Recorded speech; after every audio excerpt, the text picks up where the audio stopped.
Welcome back, folks. Dow Industrials finished down 17, NASDAQ up 7, S&Ps were flat. And, we've had our man, Mr. Chris Gaffney, who is the president of EverBank World Markets, on a few times. And every day that we have him on, it's almost like the perfect day. Today, we have the Fed minutes at 2 o'clock. And bottom line is that the Federal Reserve comes out and said, guess what?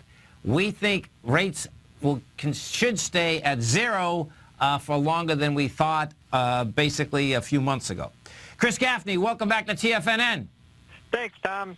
Thanks for having me back. I'll tell you, and folks, if you haven't been over to EverBank yet, come over to our website at TFNN. You're going to see the banner on the right-hand side. You can click the banner, bring you over to EverBank, and you can, hit the investing button, and you're going to see a couple different vehicles that you can trade in and you can invest in to diversify your portfolio.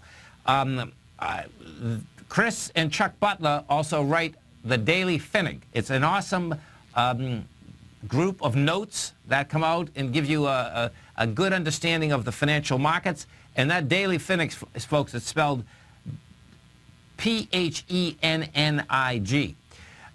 Chris, I had read last week, and this is really cool because I realized we had booked you, but I didn't know that the Fed minutes were coming out today, okay?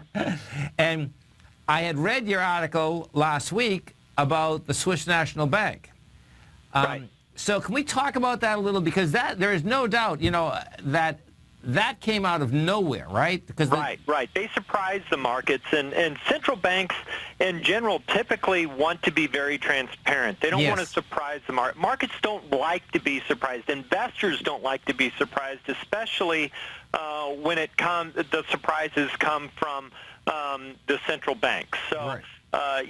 They try to be very transparent in what they're going to do, and that was a lot of what investors read into the minutes today, this afternoon, was that the Fed is going to be cautious about the rate increase. They're worrying right now about dropping the term patient from the statement, because Janet Yellen said that when we dropped the term patient, that would indicate that in the next 2 meetings we're going to start raising rates. So that's the big discussion point right now is if they should drop the word patient, and that's what everybody's going to be keying on now going forward. And what you had brought up, I thought was really cool inside that article. You brought up the aspect of our faith in central banks and the institutions in general. Right. And it's interesting. My own perception is that, when I used to watch Alan Greenspan, the Greenspan speak, you never knew what he was saying. At that particular point, it was like, I never knew what the Fed was going to do. But that perception has changed, okay, because, of course, they're telling you. So that is a big change in the aspect.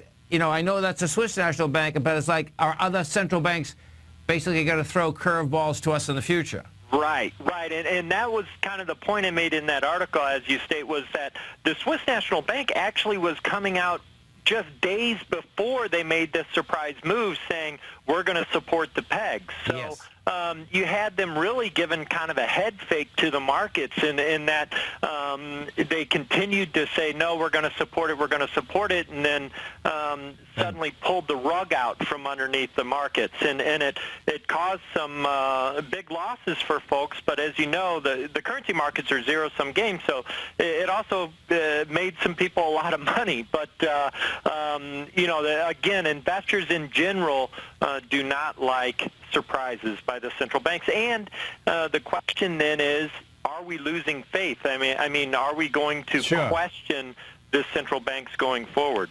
And, what happens, folks, is that, all these listeners know I'm into the gold market, into a hard asset market, as well as other markets. Right. But this is where this becomes really important because of the aspect, well, we saw what happened with gold today. They were hitting gold, and as soon as the Fed minutes come out, bottom line, it goes topside again. As you go over to EverBank, can you talk a little, Chris, because this is the time of the year that people are putting money away for IRAs. I'm not sure how many people really understand that, you can have an IRA, you can have a certain amount of your IRA in basically gold as an insurance policy. Absolutely. We very popular to buy gold, silver, and even platinum coins in their IRAs. American Eagle coins are what are held in the IRAs, and in fact, we have several who actually take distributions. They're required minimum distributions, yes.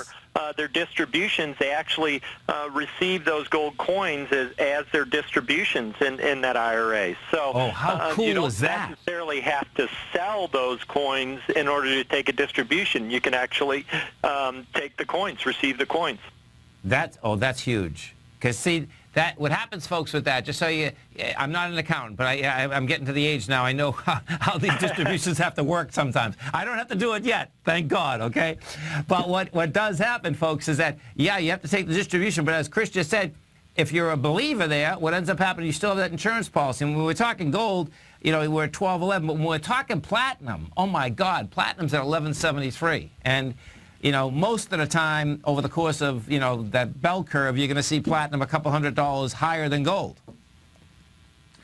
That's right, yeah, and it looks like a value right now, and there's a lot of good industrial uses for platinum, especially on the catalytic converters, and again, demand for automobiles and also the pollution controls really, I believe, bode well for the demand side of the equation on platinum. Right. So when they're at EverBank, you have an allocated account and an unallocated account, right? Correct. And so let's talk a little bit about inflation versus deflation. Yeah.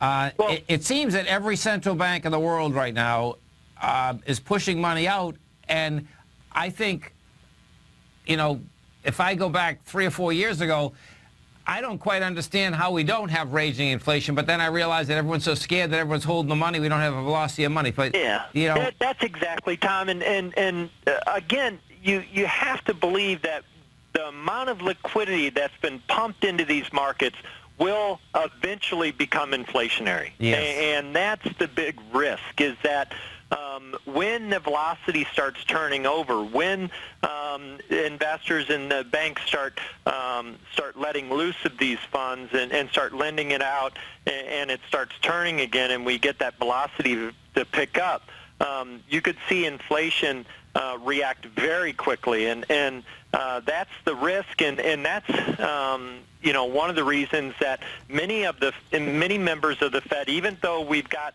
what we perceive to be a deflationary economy right now, the PPI numbers this morning disappointed again. I think a lot of the members of the Fed, the more hawkish members, are worried about how quickly inflation can spike. Yeah, no doubt. And I guess the bigger aspect is that money's hanging there. It's not like they're grabbing the money back in. No, right? They're not pulling it back out of the markets yet. They quit buying bonds. So here in the U.S., they quit pumping additional funds in, but they're still rolling that money over. They're not pulling the money back out. They're not pulling the liquidity back away from the markets yet. And we've got Japan and Europe, of course, pumping money as quickly as ever. Japan just yesterday or the day before, again, verified that they're going to continue with their stimulus program, which is really the mother of all stimulus programs. Sure. And they're going to continue to pump that liquidity into the markets. And again, there's a lot of liquidity that's been pumped into these global markets. And folks, when we talk basically diversity, okay, so we talk the metals accounts, right?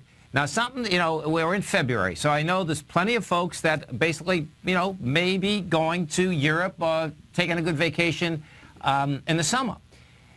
Talk to me a little about your foreign currency accounts, because if you're going to Europe, folks, let me tell you something. Check this out. If you can just talk about that, Chris, that'd be awesome. Yeah, Europe's on sale right now. Yeah. I mean, the euro's cheap. We allow clients to open up Euro savings accounts with as little as $2,500, and you can put money into the Euro. We offer about over 20 different currencies that they can convert in their U.S. dollars. The dollar is very strong right now, so you're getting more currency for every dollar that you're spending at this time than you were 1 or 2 years ago. So, it's an opportunity for you to actually purchase the currency. We hold that currency in an FDIC-insured account. Yes. Now, FDIC insurance doesn't insure against currency fluctuation. Those accounts are going to move up and down. But it is a bank account that we hold the currency, and you can actually go ahead and take that currency in the form of a wire or a draft, or you can, just convert it back to U.S. dollars when you're ready and benefit from any appreciation in the currency. That is so great. Chris, thank you so much once again. Look forward to having you on again. You bet. Thanks, Tom. Okay, have a great one. Have a safe one. Go to everbank.com/TFNN, folks. We're coming right back. Welcome back, folks. And as we were just talking with Chris Gaffney, folks, the president of EverBank World Markets, those accounts, okay, so the way that you can get to that account page, you can either just go to TFNN.com and hit the banner, or you can go to TFNN.com/ you can go to everbank.com/TFNN, and you'll see it's going to bring up the EverBank page. You hit investing. As you hit investing, folks, you're going to see right there, you're going to see foreign currency bank accounts. You're going to see precious metal bank accounts. You bring those up. A great way to diversify yourself on the metals accounts, of course. What you have there, you're diversifying yourself in the aspect of inflation, of real hard asset. In the currency, what you're doing is that you're looking and saying, okay, if one of my sons and daughters going to college in a different country, that's one way of doing it. Second part, are you taking a vacation in Europe? Bottom line, what you can do for there is be a delta neutral trade. If you're going to spend $5,000, you put $5,000, okay?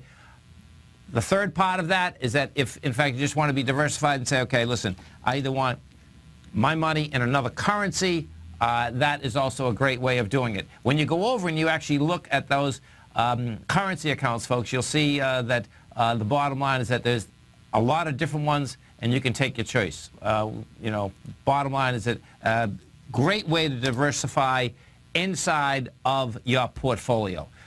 When Chris had brought up the aspect of the Swiss National Bank, it's a big deal. It's a big deal that we're not quite sure where these central banks are going, number one, and I suspect that from those minutes today, we know that our own central bank, I like the idea that they basically said they're inclined to hold the rates to zero because each and every analyst that's been coming out is saying that, no, we're going higher, we're going higher. Bottom line is they just put the kibosh on that in a big way. I think that the larger issue is what is it going to take in order to basically do the first ramp up of 25 basis points, okay, which is like nothing, okay?